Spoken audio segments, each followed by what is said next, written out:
भगवद गीता की जय, सत्य सनातन धर्म की जय। A pocket Bhagavad Gita, a Krishna chanting bag, and Sanatan Dharm on the Cannes red carpet. Aarti Khetarpal, a Vrindavan-based artist featured in the 2026 Grammy-nominated album Sounds of Kush. Can की red carpet पर कहीं भगवत गीता के साथ सनातन की गूंज तो कहीं चढ़ती कला के साथ पंजाब का शाही टशन। जी हाँ, अपने बाप बदल लिए हमने, ये बड़ी शर्मनाक बात है।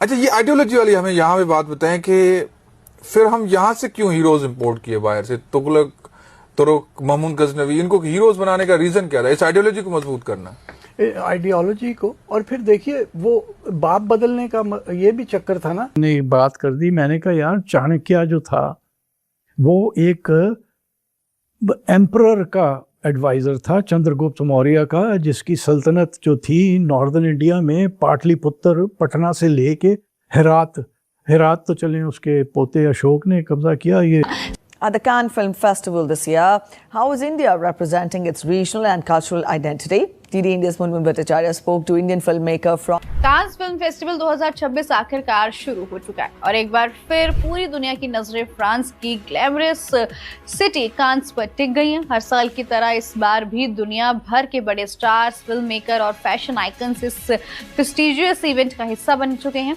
वंडरफुल इट इज यार। इंडिया कहाँ, मतलब कोई चीज आप उठा के देख ले, वो कहते हैं पत्थर उठाए नीचे से इंडिया की अचीवमेंट निकलनी है, वो वाला हिसाब किताब है। बामियान, कंधार, ये सारा देश चंद्रगुप्त मौर्य की सल्तनत थी। मैंने कहा वो एक शहनशाह का एडवाइज़र था। हम उसको तो नहीं मानते, हम मैकियावेली को मानते हैं, जो कि एक छोटी सी रियासत फ्लोरेंस जो थी उसके सरदार का एडवाइज़र था। कि विक्रमजीत जिसने सिथियंस के खिलाफ बड़ा हीरोइक जंग लड़ी 58 कबल मसीह में, वो हम कैसे हीरो मान ले? वो तो साला हिंदू था। अच्छा, तो आइडियोलॉजी वाली बात आ गई ना। आइडियोलॉजी वाली। राजा पोरवा को हम क्यों हीरो माने? वो तो हिंदू था। सिकंदर को हमने मुसलमान कर लिया, वो पक्का सारे मानते हैं कि वो मुसलमान था। मूवीज देखी जा रही हैं बाहर कंट्रीज में, लेकिन इस बार कान सिर्फ फिल्मों या सेलिब्रिटी लुक्स की वजह से ही खबरों में नहीं है, बल्कि एक नए और स्ट्रिक्ट ड्रेस कोड ने पूरे फैशन वर्ल्ड में हलचल मचा दी। और इंडिया भी बहुत ज्यादा प्राउड फील कर रहा होगा और ये बड़ी अच्छी आप समझ लें कि। नमस्कार दोस्तों, भारत के कल्चर को पूरी दुनिया में बहुत ज़्यादा सम्मान मिलने लगा है, बहुत ज़्यादा सम्मान अब हर बड़े मंच पे मिलने लगा है भारत के कल्चर को। अभी कांस फिल्म महोत्सव में भारत के लोगों को बुलाया गया था, और सिर्फ बॉलीवुड के लोगों को ही नहीं, बल्कि कुछ आम लोगों को जो भजन गा रहे हैं या इस तरह के इंडियन कल्चर से जुड़कर चीज़ें कर रहे हैं, उन लोगों को सम्मान मिला था, उन्हें वो बुलाया गया था। जिसे देख के पाकिस्तानी पूरी तरह से शॉक्ड हैं। अब ये चाहते हैं कि इनको भी ऐसी जगह पर बुलाया जाए, लेकिन पाकिस्तान के पास अपना है क्या? कल्चर के नाम पर पाकिस्तान के पास कुछ नहीं है, सिर्फ ये लोग कन्वर्टेड लोग हैं। अब इनके देश में भी लोग इस चीज़ को मानने लगे कि हाँ, हम लोग कन्वर्ट थे, हमने अपना बाप बदला था। और बाप बदलने का जो पूरा लॉजिक है इनका, किस तरह से ये पूरी चीज़ें हुई हैं, इस वीडियो में आपको ये सब समझ में आएगा। तो वीडियो को अंत तक ज़रूर देखिएगा। वीडियो अच्छा लगे तो लाइक करें, शेयर करें, चैनल को सब्सक्राइब करना ना भूलें और बेल का आइकन प्रेस कर दें लेटेस्ट नोटिफिकेशन के लिए। आइए आगे बढ़ते हैं इस वीडियो में। मेरे बड़े पढ़े लिखे दोस्त के साथ मैंने एक दिन एक बात कर दी। मैंने कहा यार चाणक्य जो था वो एक एम्परर का एडवाइज़र था, चंद्रगुप्त मौर्य का, जिसकी सल्तनत जो थी नॉर्दर्न इंडिया में पाटलिपुत्र, पटना से लेके हेरात तो चले उसके पोते अशोक ने कब्जा किया। ये बामियान, कंधार, ये सारा देश चंद्रगुप्त मौर्य की सल्तनत थी। मैंने कहा वो एक शहनशाह का एडवाइज़र था। हम उसको तो नहीं मानते, हम मैकियावेली को मानते हैं, जो कि एक छोटी सी रियासत फ्लोरेंस जो थी उसके सरदार का एडवाइज़र था। उसकी हम बड़ी फुदक के बातें करते हैं, मामा लगता है ना जिवें साडा। चाणक्य चूंकि बदकिस्मती से हिंदू था तो नहीं मानना जी उसको। पता नहीं हिंदू था या बुद्धिस्ट था, मुझे नहीं पता। इंटरेस्टिंग। Hence the reason कि we are so nationally disintegrated, because हमने इन चीज़ों पे यूनाइट करना था, डिवीजन को रिस्पेक्ट नहीं किया इन शॉर्ट। और मोरलेस ना हमने कोशिश की। डिविजन्स हैं भी बहुत ज़्यादा ना, मतलब एथनिक ग्राउंड्स के ऊपर, लिंग्विस्टिक ग्राउंड्स के ऊपर, कल्चर के ऊपर, आपकी टेरिटोरियल डिविजन्स हैं, हिस्ट्री क्या है, बाजार में शुमार है ये मार्च टू फिल्म यानी कि कान फिल्म महोत्सव में आयोजित होने वाला ये फिल्म बाजार, जहां पर दुनिया भर से देश पहुंचते हैं अपनी फिल्मों को लेकर और उनका मकसद होता है कि ज्यादा से ज्यादा देशों को, डिस्ट्रीब्यूटर्स को अपनी फिल्में बेच सकें। यानी कि एक ऐसा मंच जहां पर निर्माता, निर्देशक, डिस्ट्रीब्यूटर्स एक साथ आते हैं सिनेमा को और भी ज्यादा बढ़ाने के लिए। किस तरह से भारत अपने आप को इस मंच पर प्रस्तुत कर रहा है, आइए आपको इसकी एक झलक दिखाते हैं। यहाँ पर इस बार कान फिल्म महोत्सव में जो भारत की भागीदारी है वो हम यहाँ पर देख सकते हैं। बेहद मजबूत भागीदारी के साथ भारत इस बार यहाँ पर पार्टिसिपेट कर रहा है। हमारे साथ खास मेहमान भी जुड़ रहे हैं। सबसे पहले आपसे जानना चाहेंगे, मनोज जी महाराष्ट्र से हैं। महाराष्ट्र एक हब माना जाता है जब हम बात करते हैं सिनेमा के निर्माण की। किस तरह से इस बार पूरी दुनिया से फिल्म मेकर्स को बुलाने के लिए कुछ नया यहाँ पर सरकार के विजन के तहत किया जा रहा है? जी मतलब फिल्म्स जो है अभी हम नए टेक्नोलॉजी में जा रहे हैं, तो अभी स्टूडियो सेटअप से हम आगे बढ़ के जा रहे हैं इमर्सिव मीडिया, एआई और वीएफएक्स की दुनिया में।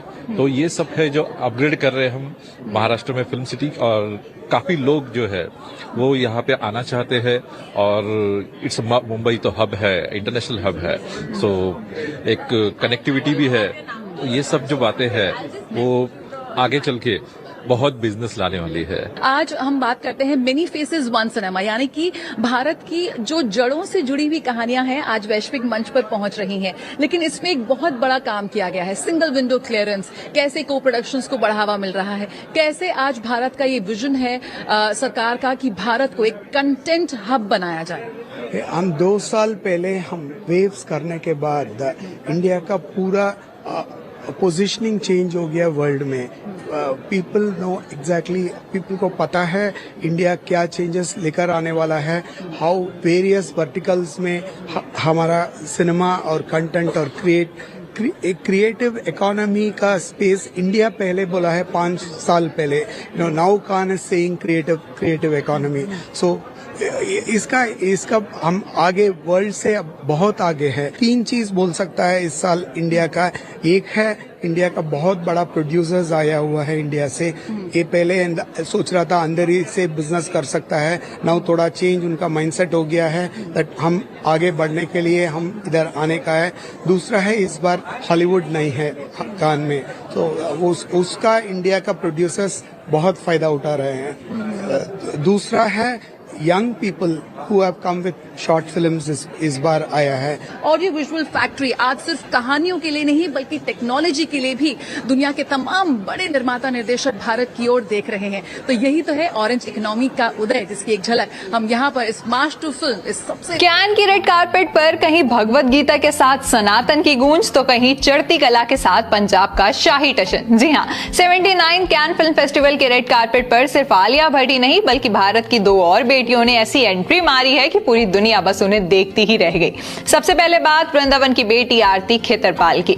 आरती ने कैन में फैशन नहीं बल्कि स्पिरिचुअलिटी का परचम लहराया। गले में तुलसी माला, हाथ में श्रीमद् भगवत गीता और गौमुखी बैग लिए आरती ने सनातन धर्म को रिप्रेजेंट किया। उनकी येलो टोन लहंगे पर वृंदावन की खूबसूरती, मंदिर और श्री कृष्ण की भक्ति की लाइव पेंटिंग उकेरी गई थी।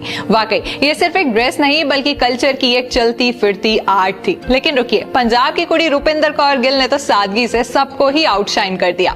रुपिंदर ने पीतांबरा लेबल की आइवरी आउटफिट में डेब्यू किया। हाँ, वही लेबल जिसने दिलजीत दोसांझ के मेट गाला ड्रेस को भी डिजाइन किया था। अब जब वो सिर पर पल्लू लेकर रेड कारपेट पर उतरी तो उनके रॉयल सूफियाना लुक के आगे सबका ग्लिटर फीका पड़ गया। दुपट्टे पर पंजाब की मिट्टी और खेती को दर्शाती गेहूं की बालियों वाली गोल्ड जरदोरी कढ़ाई थी। सबसे इंस्पिरेशनल बात कि उनकी स्लीव पर पंजाबी में लिखा हुआ था चढ़ती कला, जो ऊंचे हौसलों का संदेश देता है। कैन में भारत की इन बेटियों ने साबित कर दिया कि असली स्टाइल अपनी जड़ों से जुड़े रहने में है। सो गाइस, आप बताइए आपको वृंदावन थीम या फिर पंजाबी रॉयल लुक में कौन सा लुक सबसे ज्यादा स्टनिंग लगा? नीचे कमेंट सेक्शन में हमें जरूर बताइएगा। और कैन 2026 की ऐसी हर एक्स्ट्राऑर्डिनरी खबर के लिए फॉलो कर लीजिए आई नेक्स्ट लाइव को।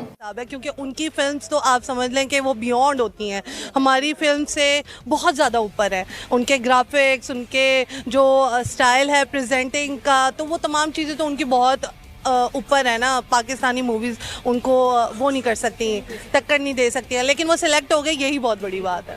तो उसके बाद वो भी हाईलाइट होना शुरू हो गया कि हम लोग भी गए हों या